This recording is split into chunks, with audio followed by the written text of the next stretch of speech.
আমাকে যদি কেউ জিজ্ঞাসা করে যে তোমার বাসায় তোমার সবথেকে পছন্দের কোন জিনিস আছে বা পছন্দের জায়গা কোনটা, তাহলে আমি বলবো এক হলো আমার সর্বপ্রথম আমার এই কোরআন শরীফ স্ট্যান্ড জায়নামাজ রাখার জায়গাটা, আর একটা হলো আমার শখের রান্নাঘর।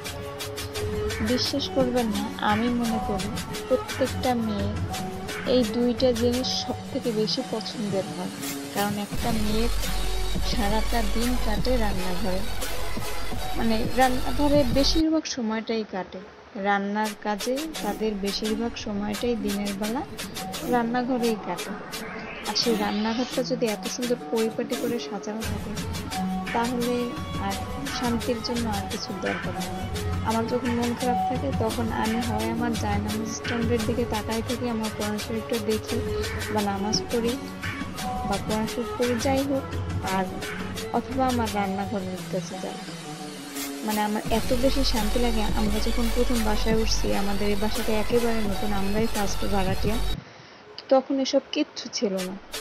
আমরা বলার পরে আমাদের বাড়িওয়ালা আমাদের এই জায়নামাজের স্ট্যান্ডটা লাগাই দিছিল, মানে আমার কোরআন শরীফ রাখার জন্য একটা উপযুক্ত জায়গা পাচ্ছিলাম না, তার জন্য তারা এটা লাগাই দিছিল। আর এটা লাগানোর পরে আমি শুধু তাকাই থাকতাম, শুধু দেখতেই আমার মন যেত। আমার মনে হচ্ছে যেন আমার বাসার মধ্যে আমার এক টুকরো জান্নাত, মানে এত ভালো লাগে, মানে আমার চোখকে আমি সরাতেই পারিনি, এত পরিমাণে ভালো লাগে। আর সাইডে কোরআন শরীফ রাখার পরে জায়গা ছিল, ওই জন্য টুকিটাকি জিনিস রাখা। দয়া করে এটা স্কিপ করবেন, এটা নিয়ে আবার কমেন্টে এসে উল্টোপাল্টা কথা শুরু করেন না। তো যাই হোক, আর পাকঘরটাও আমার ঠিক তেমনই, আসলে পাকঘরটাও এমন ছিল না, মানে আমাদের এই রুমটার মধ্যে কোথাও কোনো সানসেট ছিল না। জানি না তারা কি মনে করে দেয় নাই, বা আমি জানি না সঠিক, কিন্তু আমরা আসার পরে যখন তাদেরকে বলছি যে ভাইয়া আমাদের এখানে তো যেহেতু কোনো সানসেট নাই, সেহেতু আমাদের পাকঘরে একটা সানসেটের ব্যবস্থা করে দিলে ভালো হয়, মানে বলতে পারেন প্ল্যানিংটা আমাদেরই, শুধু তারা কাজটা করে দিছে।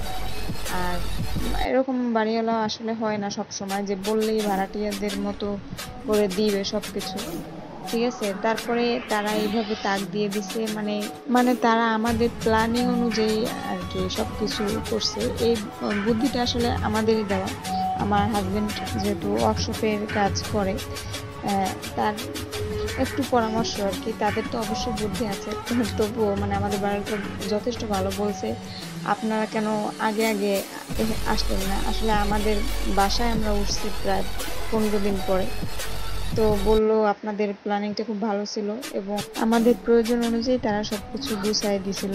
সবকিছু মিলিয়ে আমি আমার বাসার মধ্যে দুইটা শান্তির জায়গা খুঁজে পেয়েছি। যাই হোক, তবুও আসলে বাসাটা আমরা ছেড়ে দিয়েছি, আগামী মাস থেকে আমরা অন্য বাসায় যাচ্ছি। এর কারণ হলো আমার হাজবেন্ডের কাজের কারণে একটু দূরত্ব হয়ে যায়, এজন্য আরও কিছু পার্সোনাল দরকারের কারণে। তো যাই হোক, মনের কিছু অভিব্যক্তি শেয়ার করলাম। সবাই ভালো থাকবেন, সুস্থ থাকবেন। আজকে এই পর্যন্তই। আল্লাহ হাফেজ।